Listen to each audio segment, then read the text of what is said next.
Hello, my name is Anya Leonard. I am the founder and director of Classical Wisdom, a site dedicated to bringing ancient wisdom to modern minds. And I'm very happy today to announce the winner of this year's Classical Wisdom Stoic Essay Competition, Lia Pas. Thank you, Lia, and congratulations. Thank you. Now, this was our inaugural year for the Stoic Essay. It was launched in May, and the question was, what societal issues or personal issues facing us today could Stoicism help remedy, and how? So Lia was one of many people who submitted essays throughout the last couple of months.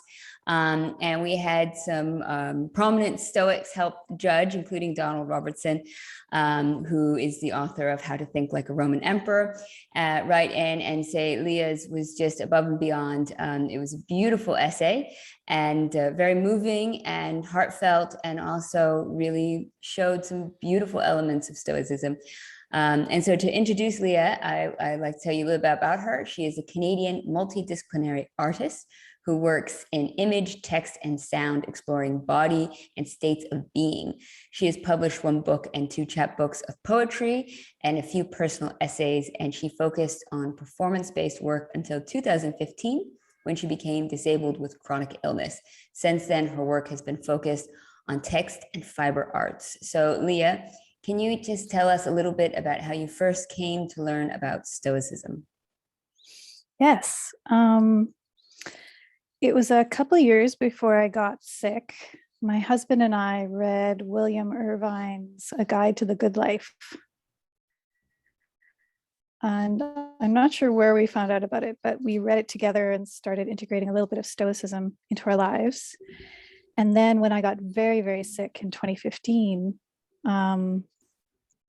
it was sort of in my back pocket.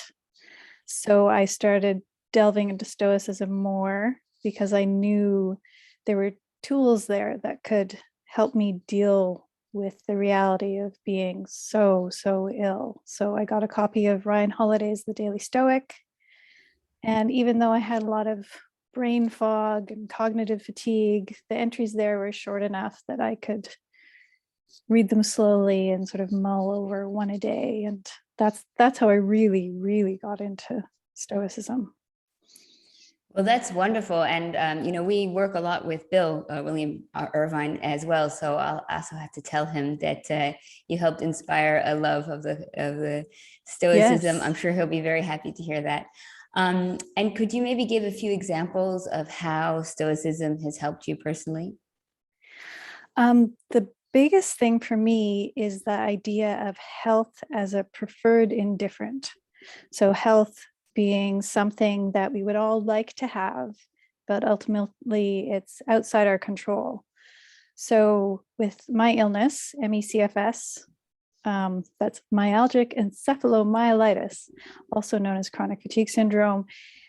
It's a very sort of dynamic disability. I'm considered a moderate case. So some days I can go for a short walk. I can do some, I can wash some dishes. That's about the only housework I can do. But some days I have to stay in bed. I can't think, I can't do much of anything. So seeing that as outside my control and just, okay, how am I today? And how can I work with what health I have today has been a huge change in perspective for me. So that's the biggest one. Health as a preferred indifferent is probably the biggest Stoic concept for me. That's amazing. I mean, Stoicism, I've spoken to so many people throughout the years, and there's so many different elements in the philosophy that can help people depending on where they are in their lives and what speaks to them at different times. But I think a large part of is understanding things that are in and out of our control, and to take ownership of what is in our control, but to sort of make peace with what is outside of our control. And it is something, and another one I think that Bill talks about a lot too, is negative imagining as well, and Donald as well, that to imagine sometimes situations at their worst and then be appreciative of what we do have. So I guess that's something, if when you have illness, you don't take for granted health. No, no. And last month I was actually very, very ill and ended up in hospital. And that negative visualization really helped me.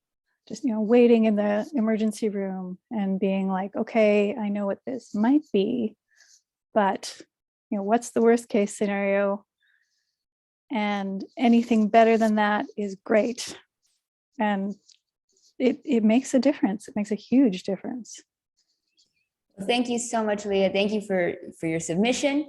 As part of your prize, Lia has earned $500 from Classical Wisdom, as well as it being a featured article in this month's Classical Wisdom Literae. It's dedicated to Stoicism. We also have the runner-up Stoic Essays.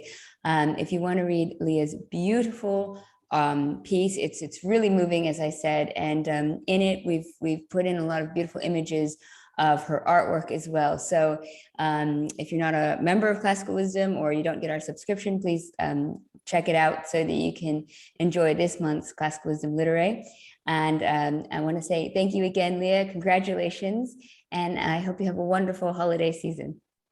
Thank you. Thank you so much, Anya. This was great.